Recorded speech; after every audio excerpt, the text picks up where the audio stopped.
Assalamualaikum Jit. Salam. Bener. Nih, Kayak ngapain lu?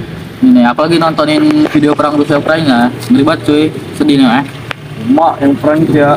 Iya. Tahu juga lah Jit.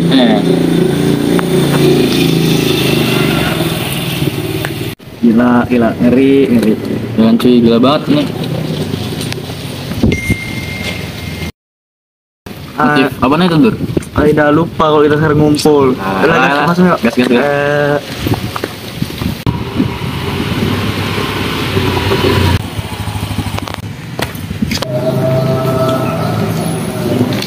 Sorry, telat guys.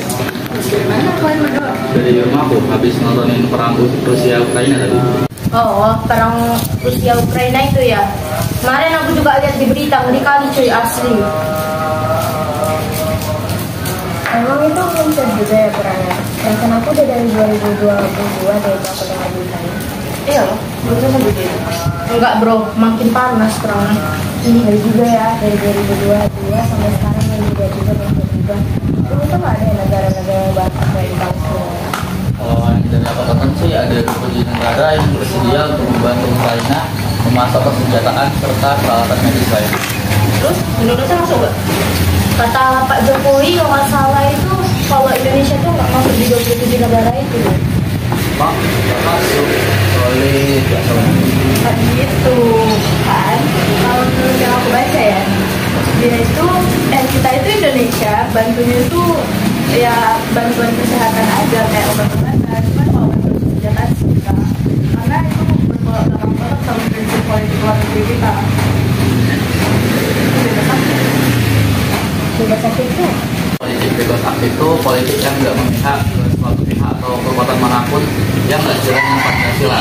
Nah, dengan nggak memihak ini, negara itu tetap ikut serta dalam melaksanakan dukungan internasional bagi kebijakan luar negeri. Nah, negara juga selalu serta terhadap permasalahan dunia yang ada. Tapi kan tujuan di Indonesia itu kan berdasarkan kemerdekaan abadi dan keadilan sosial tuh kayak di Undang-Undang 1945. Nah berarti kan Indonesia sangat biasa ikut peran kan tuh dalam perdamaian dunia. Nah terus kenapa Indonesia nggak ikut bantu persenjataan untuk Ukraina? Pemerintah Indonesia emang nggak turun tangan langsung membantu masuk persenjataan gitu, tapi Indonesia meminta ke PBB melalui Kementerian Luar Negeri untuk mengambil langkah nyata dalam meredakan perang ini. Dan juga Indonesia, Indonesia dalam perdamaian dunia. Sebenarnya banyak peran Indonesia dalam perdamaian dunia, tapi aku cuma tahunya dikit. Kayak waktu itu ada konferensi Asia Afrika itu. Ya kayak mana tuh? Ceritain dong kan. Jadi kalau yang aku tengok dari Google, konferensi Asia Afrika atau KAA ini awalnya dari ide Pak Soekarno. Idenya ini datang karena habis Perang Dunia Kedua itu banyak negara yang masih bersitegang karena adanya blok Barat sama blok Timur. Nah, ide Pak Soekarno ini disampaikanlah oleh Pak Ali Sastro-Atmojo di konferensi Kolombo. Pemikiran tersebut kemudian ditindaklanjutilah dengan diadakan konferensi Panca-Negara.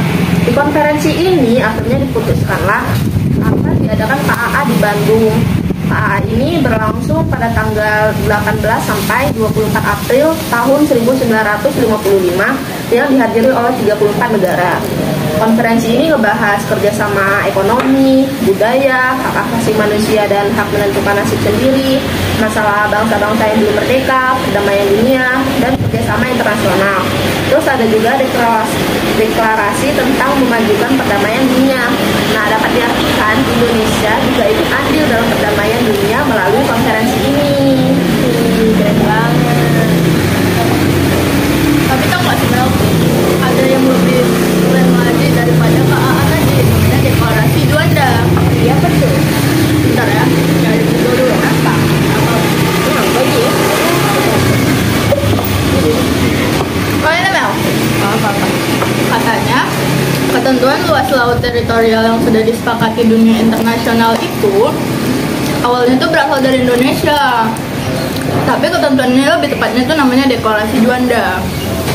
Deklarasi ini tuh dilatar belakangi karena Departemen Pertahanan Keamanan kita ini merasa kurang puas karena merasa Indonesia ini nggak diuntungkan gara-gara ketentuan tersebut, karena ketentuannya awalnya berasal dari Belanda.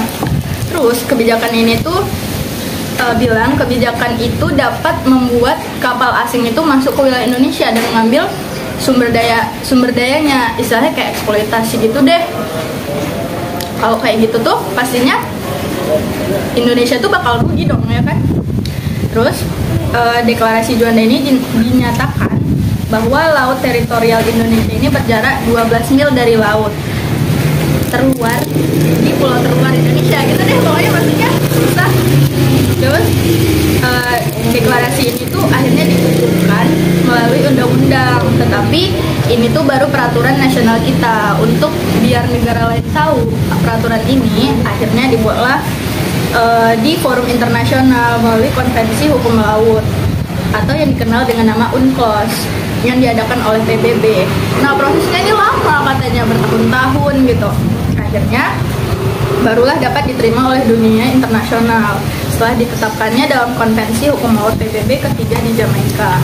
Ya bayangin aja sih kalau misalnya nanti negara-negara lainnya nggak tahu peraturan ini, terus bakalan seenaknya ngambil sumber daya laut, terus akhirnya bakalan ribut antar negara gitu. Mau nambahin sedikit, Indonesia itu juga berperan dalam gerakan non-blok juga loh Mel. Jadi setelah Perang Dunia berakhir, muncullah dua kubu, yaitu Amerika dengan ideologi berubah liberalis, kapitalis, dan Uni Soviet dengan ideologi sosialis komunis. Tapi banyak negara tidak ingin bergabung ke dalam dua ideologi ini. Akhirnya membuat pergerakan non-blok ini GNB, dan salah satu anggotanya adalah Indonesia. Tujuan dari GNB ini adalah menjamin kemerdekaan, kedaulatan, integritas teritorial, dan keamanan negara-negara non-blok dalam perjuangan mereka menantang imperialisme, kolonialisme, apartheid, zionisme, rasisme, dan segala bentuk intervensi atau hal-hal yang mencampuri urusan rumah tangga suatu negara. Kalau yang lebih keren lagi, Indonesia tuh juga ikut membantu dalam memperjuangkan kemerdekaan negara lain dengan mengirimkan pasukan Garuda dalam misi Garuda. Nah, pasukan ini tuh terdiri dari Tentara Nasional Indonesia atau TNI dan juga Polri yang ditugaskan sebagai pasukan perdamaian di Timur Tengah. Nah, saat itu Inggris, Perancis, dan Israel melancarkan serangan gabungan terhadap Mesir sehingga menimbulkan perdebatan di antara negara-negara lainnya. Nah, dalam sidang umum PBB, Menteri Luar Negeri Kanada mengusulkan agar dibentuk pemelihara perdamaian di Timur Tengah. Usul ini disetujui sehingga Sekretaris Jenderal PBB membentuk United Nations Emergency Force atau UNEF. Nah, Indonesia pun menyatakan kesediaannya untuk bergabung dalam UNEF dengan mengirimkan misi Garuda 1 sampai dengan misi Garuda ke-26-C2. Nah, pemerintah Indonesia telah menugaskan sekitar 2.843 personel TNI dan Polri yang bertugas di 10 misi pemeliharaan perdamaian PBB. Kontribusi pasukan Indonesia ke misi pemeliharaan PBB merupakan wujud pelaksanaan mandat konstitusi yang mengamanatkan Indonesia untuk ikut melaksanakan ketertiban dunia. Beneran ini aku seru banget loh cerita kalian. Bener-bener luar biasa banget ya Indonesia itu. Iya benar Mel, makanya kita tuh jadi generasi muda tuh harus cinta kali sama tanah air ini. Karena Indonesia tuh juga udah banyak ngasih sumbangsinya terhadap perdamaian dunia. Duh, lapar coy, gak kerasa udah sore. Yuk, jajan dulu sekalian pulang.